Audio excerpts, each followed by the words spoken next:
All right, folks, welcome back to a Friday edition of Middays with Q right here on 97.3 ESPN FM. Rich Quinones here. We'll take up to 2 o'clock straight up.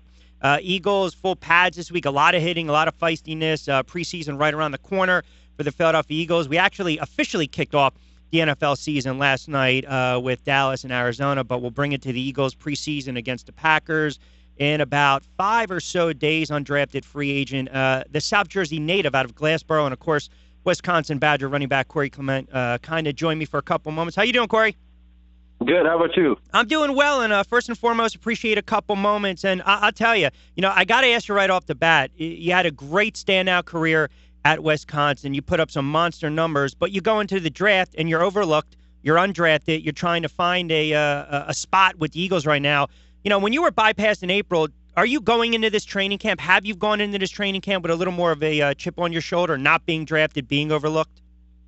Oh, yeah. I think the chip is even growing each day that I step out there. Every day that I wake up, it's definitely a new mindset. I got to wipe the old mess out from the previous day and get ready to get something started new for the next day. So, all the negativity, I just got to think positive, every new day that I step out there and be ready for what encounters me. Listen, we know that's a crowded backfield. There's a ton of talent back there. You got veterans back there with Blunt and Sproles and Smallwood. They drafted kid Pumphrey, yourself trying to make the roster. I know one of the things that Smallwood did and yourself on the advice of Deuce Staley, who was a heck of a running back coach now with the Eagles, is drop some weight. Now, you dropped about 10 pounds, and I'm just wondering, is this the lightest you've ever been throughout your playing career, and how much lighter do you feel? Throughout my freshman year in college, I was around 210 easily. And, as I progressed throughout college, the highest I've ever got was 227. And, reporting to rookie minicamp, for the Philadelphia Eagles, I was 227. And, when I reported back from my 5-week break, I took it upon, the coaches, Deuce Staley himself. He recommended that I get down to 216, and he said he can get me at a better playing style, and I took it for what it's worth, and I dropped 10 pounds, and this is the best I've ever felt in probably a couple of years. How fast were you able to drop that weight? Did it come right off?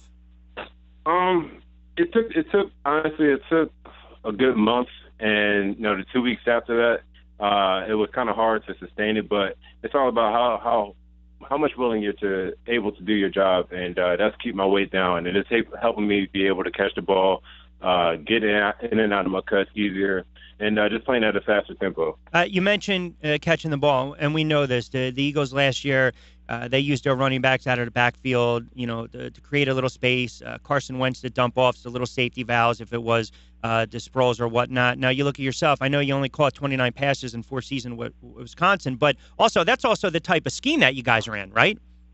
Exactly. People sometimes overlook Wisconsin as if you're supposed to throw it out to the running back, which is that wasn't our philosophy. Our philosophy was to run first and pass second. And like I said, I told people numerous times I can catch the ball, just throw it to me. And it comes down to just giving me the opportunity, and I think I've been making the most of it since I came back, from the summer break, and not dropping any balls.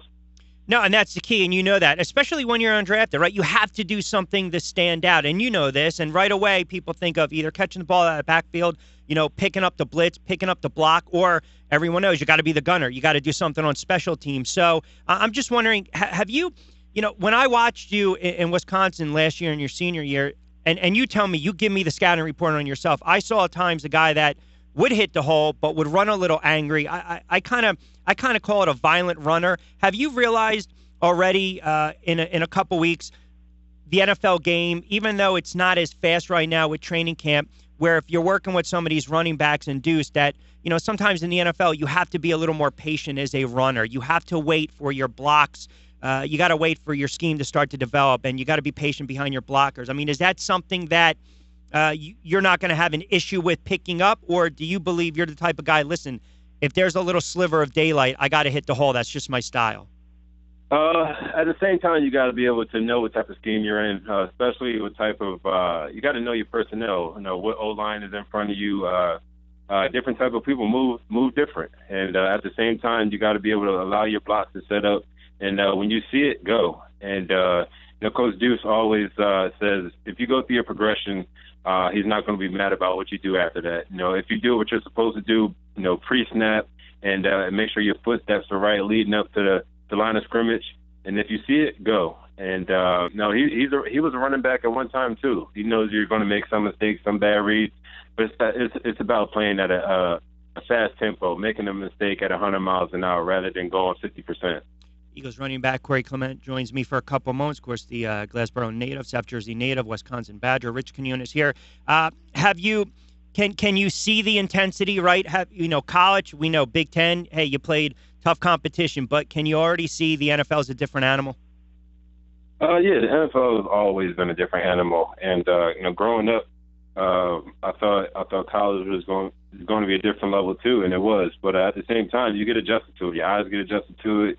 And, you start to catch up with the game itself. So it's not all about always being behind, because sooner or later you either adjust or you don't. And if you don't adjust, you'll be out this league quick. So it's all about doing your assignment, knowing what you're supposed to do, and coming to each day with a mindset knowing that, it's not just a cakewalk every time you step out here. So every time I approach each rep, it's always 100 miles an hour, because I know that, things have been triple the amount of times as fast as, the playing speed from high school to college. Listen, this team's got some offensive weapons now. They're giving the quarterback some toys to play with. Yourself, Pumphrey, as I alluded to, Sproles and Blunt, Jeffries and Smith. I'm just wondering, when you're out there on the field and you're taking handoffs from Carson Wentz, or you're trying to pick up a little blitz for Carson Wentz, what were your first impressions of Carson Wentz?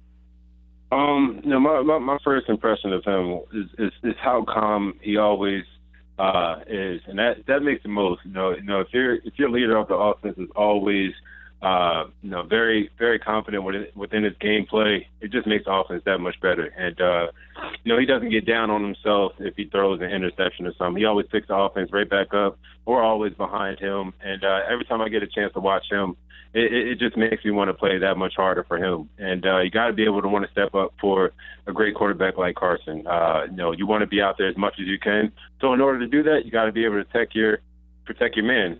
He's the number one guy on the offense. You got to be able to respect his style and respect the effort that he's putting forward, and you got to match it. Two more quickies for you, and I appreciate a couple moments. Have you gotten screamed at yet? Oh yeah. Well, that means, you know what? That means they see something in you. Exactly. Now I'll be upset if they didn't, because the saying goes, once they stop yelling at you, they don't care. Yeah, they don't care. So I've been playing this game for a while, so I don't mind being yelled at, because it means they care. That's right. I'm curious, though, being a local kid, I'm sure you've probably been bombarded, and maybe to the point of annoyed family and friends. They're probably blowing up your phone with text message calls, seeing how you're doing. I mean, how do you kind of separate yourself from that, but yet you still want to let them know, hey, you're hanging around, you're doing fine, but you also have to understand you got to focus. I mean, this is huge opportunity for you. Exactly. I told him, just give me this time of space and understanding as to why I'm not being in communication as much as the past few months I've been able to. This is a big opportunity. It basically comes down to 1 month, and I got to make this the best month possible of my life. And those guys are definitely going to point me in the right direction. And always got to have family in your back corner. I talk to my mom, my brother, my dad. Every now and then, even if it's not every day, I make sure that they know that I'm doing just fine. So every time I go out, I'm thankful for every day, and I'm thankful that I got family right behind me. What do you bring to the table with an opportunity to make this team as a football player, whether it's with the Eagles or someone else? But what does Corey Clement bring to the table? I bring an overall style that you can apply me to anywhere on the field, whether it's offense or special teams, and a guy who's very selfless when it comes to being able to be that guy for the play and take him for the team. Put myself second, for the other guy, and just making the play even if I don't have the ball in my hands. Being able to be a guy who can be counted on in any given situation, being ready for everything. Hey, listen, the best of luck going forward, and appreciate a couple moments. Hey, you got to keep that weight off. Stay away from Smashburger. No problem. I don't know the one in Glassboro or the one in Voorhees, so you're probably hitting the one in Glassboro. Just stay away for a couple more weeks.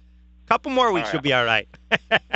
I'll say I don't even like burgers, but I'll stay away from it. All right, that's good. Corey, I appreciate it, pal. Best of luck, and hopefully we can talk again. All righty, no problem. All right, you got it. Be well. Corey Clement.